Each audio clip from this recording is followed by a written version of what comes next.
Good evening student, Sanjeev बनवाल again. Coordinate geometry का जो हमारा टॉपिक चल रहा है उसके सीरीज में आगे चलते हुए कुछ क्वेश्चन हम देखते हैं जो कि इम्पोर्टेंट है और बेसिकली बेसिक अंडरस्टैंडिंग के क्वेश्चंस हैं और जो कि आने चाहिए और एग्जामिनेशन में ये पूछा जाता है। ठीक है, तो स्टार्ट करते हैं। आप स्क्रीन पे देख सकते हैं question number 14। Question number 14 start करते हैं। An integral point means that both coordinate of the points are integers. The number of integral points exactly in the interior of the triangle with vertices 0 0 comma 021 and 21 0 is a option A is 133, option B is 190, option C है 233 और option D है 105। अब इस question को कैसे solve करें? First of all क्या है कि ये बोला है कि एक ट्राइंगल बनाना है जिसके वर्टिसेज हमें दिए हुए हैं 0 0 0 21 21 0। इस समय एक ट्राइंगल खींच लेंगे और इस ट्राइंगल का फिगर आप नीचे देख सकते हैं कि ये है। ठीक है, ये वाला, ये फिगर आप क्लियरली देख सकते हैं यहाँ पे। तो एक फिगर मिल गया। अब number of integral points start कैसे होगा? अब ध्यान से देखेंगे कि एक्स की वैल्यू कहाँ से स्टार्ट हो रही है? 0 से और एंड हो रही है 21 पे, और वाई की वैल्यू कहाँ से स्टार्ट हो रही है? 0 से हो रही है और 21 पे एंड हो रही है। और नंबर ऑफ इंटीग्रल पॉइंट्स कैसे हम कैलकुलेट करें? सपोज कीजिए एक्स को क्या है 0 से हम स्टार्ट करते हैं। ठीक है, तो एक्स इक्वल टू 0 पे हमारे इंटीग्रल पॉइंट कैसे होंगे? तो ध्यान से देखेंगे तो y की वैल्यू कहाँ से हो जाएगी? 1 से लेकर 21 हो जाएगी। ठीक है, लेकिन अब ये बोला है कि नंबर ऑफ इंटीग्रल पॉइंट्स। अब इंटीजर्स, अगर आप ध्यान से चीज देखें, 0 की बात करें आप, ठीक है, यहाँ से यहाँ बोला है कि an integral points means that both coordinates of the points are integers. तो 0 इंटीजर्स है, लेकिन क्या है कि इसमें जो इसका सेंस है यहाँ पे कहने का कि exactly in the interior of the triangle. अब इंटीरियर ऑफ द ट्रायंगल, तो ट्रायंगल का इंटीरियर कैसे आपको पता चलेगा? यहाँ पे क्योंकि अगर ये लाइन लेते हैं, आप ध्यान से देखिएगा, अगर ये वाली लाइन हम लेते हैं एक्स इक्वल टू 0 वाली लाइन और वाई इक्वल टू 0, तो ये क्या होगा? इंटीरियर नहीं होगा। हमारा एक्स स्टार्ट कहाँ से होगा? 1 से होगा और एक्स जाएगा कहाँ तक? आपका एक्स इक्वल टू 20 तक जाएगा, क्योंकि ये 21 भी क्या हो जाएगा? आउटसाइड, मतलब इंटीरियर नहीं होगा, बाउंड्री पे हो जाएगा। ठीक है, तो x इक्वल टू 1 पे अगर देखें तो कितने आपकी जो y वैल्यूज आती है इंटीजर की, तो x इक्वल टू 1 पे y इक्वल टू 1 भी हो सकता है, x इक्वल टू 1 पे y इक्वल टू 2 हो सकता है। ऐसे करके x इक्वल टू 1 पे y इक्वल टू 90 तक हम लेंगे, तो यानी x इक्वल टू 1 में कितने आपके जो इंटीग्रल पॉइंट में 1 से 19, ऐसे करके 18 ऐसे 70, लास्ट में अप टू 1। तो आपका जब देखोगे तो n प्लस 1 डिवाइडेड बाई 2, यानी 1 से लेकर 90 तक का सम, तो यहाँ पे आपका 190 ऐसे पॉइंट्स होंगे जो इसके इंटीरियर में लाई करेंगे। ठीक है, तो ये था हमारा क्वेश्चन की बेसिक आइडिया था इस क्वेश्चन का कि सिंपल सा वो करना था यहाँ पे कि कितने इंटीरियर पॉइंट आपको निकालना है। ठीक है, दूसरा क्वेश्चन देखते हैं। क्वेश्चन नंबर 17 पे आते हैं। तो क्वेश्चन नंबर 17 ये कहता है कि आप ध्यान से देखिए इस क्वेश्चन को। इफ ए बी एक कोऑर्डिनेट है B, A plus R cos alpha, B plus R sine alpha, and C जो है A plus R cos beta और B plus R sine beta are the vertices of an equilateral triangle. Then option A बोलता है कि modulus of alpha minus beta equal to pi by 4, option B alpha minus beta equal to pi by 2, और option C modulus of alpha minus beta equal to pi by 6, and option D modulus of alpha minus beta equal to pi by 3। ठीक है, अब ये question actually क्या है कि बोल रहा है कि सिंपल सा है। यहाँ पे देखिए बोला है कि जो ये वर्टेक्स है होते क्या है? इक्विलेटरल ट्रायंगल के वर्टिसेस है। ठीक है, अब चूंकि इक्विलेटरल ट्रायंगल के वर्टिसेस हैं, तो इक्विलेटरल ट्रायंगल क्या होता है कि all the three sides equal होते हैं और each interior angle of the equilateral triangle क्या होता है? 60 डिग्री का होता है। उस केस में क्या होता है कि एबीसी आपके पास ट्रायंगल है, तो इसके में AB equal to B C equal to C है। यहाँ से आपको रिलेशन मिलेगा, इस रिलेशन को सॉल्व करेंगे तो आपको पहला एबी बी सी सी है, आप सॉल्व कीजिए तो इसका मिलेगा cos alpha minus beta equal to 1/2, यानी modulus alpha minus beta equal to pi by 3। क्यों ऐसा हुआ? क्योंकि cos alpha minus beta equal to 1/2, cos negative theta भी cos थीटा होता है और cos थीटा भी cos थीटा होता है, क्योंकि cos नेगेटिव थीटा किस जाएगा? नेगेटिव थीटा किस जाएगा? फोर्थ क्वाड्रेंट में जाएगा। ठीक है, तो ऐसे modulus alpha minus beta equal to क्या होगा? पाई बाई 3, और यानी कि जब आप ऑप्शन देखेंगे तो ऑप्शन क्या होगा आपके पास? डी ट्रू होगा।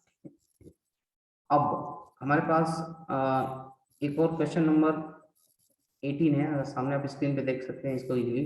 The centroid of the triangle ABC is 2 7 if coordinate of A is 4 8, coordinate of B is A0 and coordinate of C is 0 B, then A की जो पहला ऑप्शन A है वो बोला है small a equal to 2 and B equal to small b equal to -30। Option B बोलता है कि small a equal to 2 and option B is small b equal to 13, option C, ऐसे करके चार ऑप्शन आपके दिए हुए हैं। चूंकि ये सेंट्रॉइड है 2 7 है, तो जो x1 plus x2 plus x3 divided by 3 equal to 2 होगा, वहां सॉल्व करेंगे, वहां से कुछ वैल्यू मिलेगी, ऐसे करके y plus y2 plus y3 by 3 वहां से कुछ वैल्यू मिलेगी, सॉल्व करेंगे तो इक्वल टू और इक्वल टू 30। अब यहाँ पे एक क्वेश्चन है, question number 15, a line segment AB is of length 10 units and A एक कोऑर्डिनेट दिया हुआ है A का जो है 2 - 3, if the abscissa of B is 10 then there will be two values of for the coordinate of B whose sum is equal to। अब simple सा बात है, यहाँ पे बोला है कि एक AB लाइन सेगमेंट है जिसका लेंथ 10 यूनिट्स दिया हुआ है, उसमें से A का कोऑर्डिनेट दे दिया हुआ 2 और -3, और एब्सिसा ऑफ B का कोऑर्डिनेट, एब्सिसा मतलब क्या है, x वैल्यू, एब्सिसा x होता है, ऑर्डिनेट y वैल्यू होती है, ठीक है। तो 10 दिया हुआ है तो ऑर्डिनेट y है, दोनों के डिस्टेंस का फॉर्मूला निकाल के करेंगे तो y इक्वल टू 3 हो सकता है और y इक्वल टू -9 हो सकता है, दोनों का सम करेंगे तो -6 आएगा, ठीक। इस तरह से एक क्वेश्चन सॉल्व हुआ। इस तरह से छोटे छोटे क्वेश्चन है, सब मैं नहीं बता रहा हूँ, ठीक है, बहुत इजी क्वेश्चंस हैं जो कि थोड़ा ज्यादा टिपिकल है, वही मैं बताने जा रहा हूँ, क्योंकि इजी क्वेश्चन तो आराम से आप फॉर्मूले रख के या कुछ करके कर सकते हैं, लेकिन जिसमें थोड़ी सी डिफिकल्टी जिसको आप थोड़ा सा ध्यान दे सकते हैं उसको क्या है मैं बताऊंगा, ठीक है।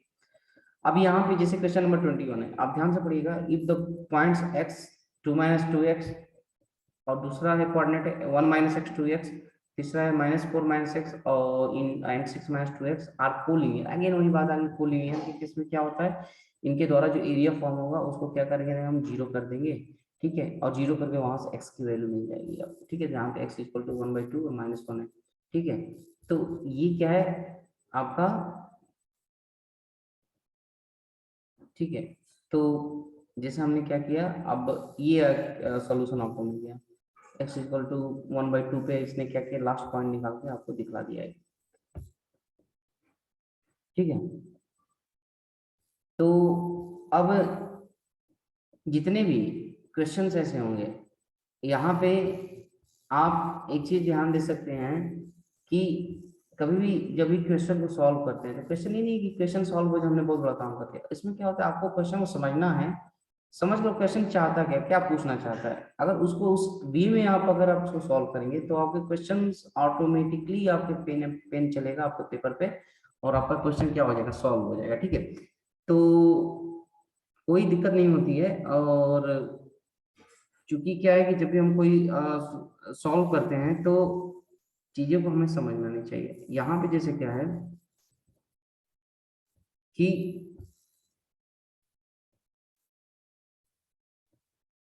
यहाँ पे जैसे कि आप देखेंगे x इक्वल 1/2 पे 2.1 हो गए, तो अगर इस केस में क्या होगा, 2.1 होने का मतलब क्या है, ये भी तो गलत है जी। यहाँ पे जो x2 - 2x है और 1 - x 2x है, अगर x इक्वल टू 1/2 पे रखते हैं तो दोनों सेम वैल्यू आती है, तो हम इसको नहीं लेना है, ठीक है। हमें पॉइंट क्या होना चाहिए एक्चुअली, अगर तीनों डिस्टिंक्ट है, ठीक है, ऐसे तो सॉल्यूशन दोनों x 1/2 और -1 पे मिल जाएगा, लेकिन क्या है कि क्योंकि अगर 3 पॉइंट्स डिस्टिंक्ट इसमें बोला, चलो डिस्टिंक्ट बोला नहीं है लेकिन क्या है डिस्टिंक्ट है इसके हिसाब से, तो ठीक है, तो हम उस सेंस में जाएंगे तो x इक्वल टू क्या होना चाहिए, -1 होना चाहिए, ठीक है, इसलिए इसको यहाँ पर नोट में लिख दिया।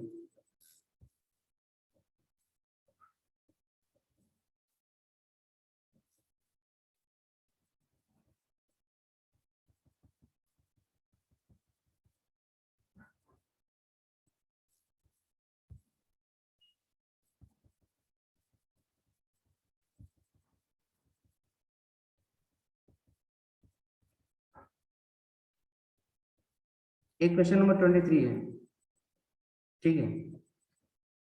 Question number 23, if A, B, C are the roots of the equation x cube minus 6x square plus 11x minus 6 equal to 0, then find the centroid of the triangle whose vertices are AB, comma 1 by AB, comma BC, comma 1 by BC और comma CA 1 by CA। तो अभी हमारे पास क्या दिया होगा, ABC roots है, किसके roots है, एक इक्वेशन दिया हुआ, वो क्या क्यूबिक इक्वेशन है, ठीक है। अब क्यूबिक इक्वेशन होता है तो आपको पता है सम ऑफ द रूट्स क्या होते हैं, -b/a होता है, यानी कि आपको 6 हो जाएगा, product of the two roots together A B plus B C plus C A, वो क्या होता है आप अगर X cube plus B X square plus C X plus D से कैलकुलेट करेंगे तो 3 आपको मिलेगा formula, A plus B plus C equal to 6, A B plus B C plus C equal to 11 और ABC इक्वल टू 6। अब बोला है then find the centroid of the triangle which vertices, अब सेंट्रोइड क्या होगा, तीनों एक्स कोऑर्डिनेट जोड़ेंगे, AB plus BC plus CA कुछ कॉमन मिले आपको, AB plus BC plus CA में। अब यहाँ पे आप ध्यान से देखेंगे तो AB plus BC plus CA divided by 3 है और AB plus BC plus CA 11 है, यानी कि एक्स इसका जो सेंट्रॉइड का एक्स कोऑर्डिनेट हो जाएगा वो 11/3 हो जाएगा। अब जो वाई कोऑर्डिनेट इसे क्या हो 1/ab plus 1/bc plus 1/ca divided by 3 है। अब इसको अगर आप सॉल्व करते हैं तो इसका एबीसी क्या हो जाएगा, आपके पास एलसीएम हो जाएगा। तो आपको जो फॉर्मूला मिलेगा a plus B plus c divide by 3abc और a plus B plus c की वैल्यू और एबीसी की वैल्यू जब सॉल्व करेंगे तो 1/3 मिलेगा।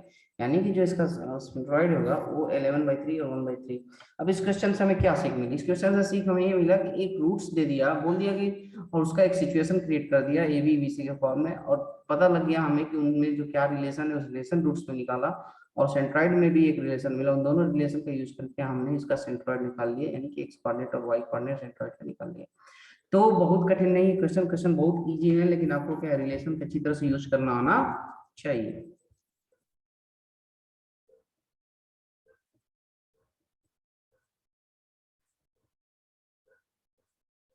अब इसमें एक चीज और दी है, caution. First we have to check whether a b c are real और नॉट, बिकॉज क्या होता है कि कई बार क्या होता है कि अगर रूट्स क्या होता है, सपोज हमने रूट्स के क्वाड्रेटिक इक्वेशन में पढ़ाऊंगा, तो उसमें क्या होता है कि रूट्स का रियल कंडीशन होना और एक कॉम्प्लेक्स होना, क्योंकि अगर क्यूबिक रूट होगा तो एटलीस्ट इसके क्या होंगे, वन रियल रूट तो होगा, क्योंकि कॉम्प्लेक्स रूट किस में अकर होते हैं, पेयर्स में अकर होते हैं।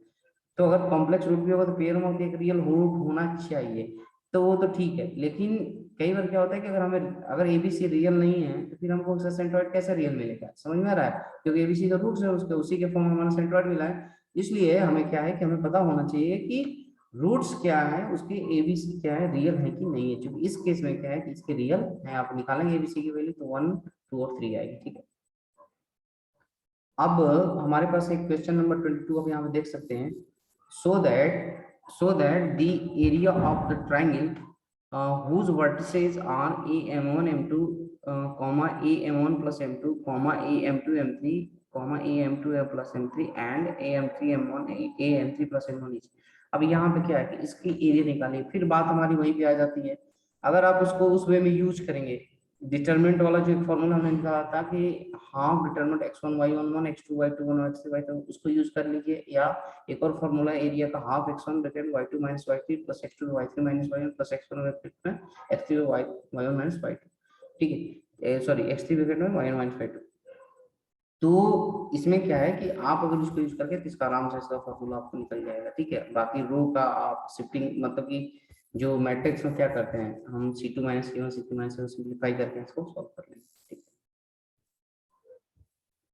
बहुत इजी क्वेश्चन होते हैं, लेकिन क्या है कि अगर आपको प्रैक्टिस नहीं होगा तो फिर थोड़ी सी क्या हो जाएगी, मुश्किल हो जाएगी। क्वेश्चंस कभी कठिन नहीं होते, लेकिन क्या होता है कि सिंपल सा है कि आपको थोड़ा सा इसके बारे में पता होना चाहिए कि कहाँ से हमें किस चीजों को कैसे यूज करना है, ठीक है। आप एकदम सिंपल सा माइंड फ्री रखिए, माइंड में एग्जामिनेशन हॉल में, और ये अपने आप पे ट्रस्ट कीजिए कि क्वेश्चन हो जाएगा, और बस अपना पेन चलाते रहिए, आपका आंसर आपके सामने होगा, ठीक। इस तरह से करके आपके बहुत क्वेश्चन है, ठीक है। तो अभी इस वीडियो को मैं यहाँ पे खत्म करता हूँ, क्योंकि मैं अपने वीडियो को छोटे छोटे फॉर्म में डाल रहा हूँ, क्योंकि आपको जल्दी जल्दी आप वीडियो देख सकते हैं, काफी लेंदी वीडियो में नहीं बना रहा हूँ, ठीक है। तो इस के साथ में इस वीडियो को खत्म करता हूँ, फिर हम नेक्स्ट वीडियो बनाऊंगा, जिससे क्या होगा उसमें क्या होगा अलग से, फिर हम क्या क्वेश्चन को सॉल्व करेंगे, उसके टॉपिक को समझेंगे, और उसमें क्या क्रिटिकलिटी है, क्या मैथमेटिकल पॉइंट है, उसको समझ के हम आगे बढ़ेंगे। तो इस होप के साथ मैं अपने वीडियो को खत्म करता हूँ। Thank you, good night.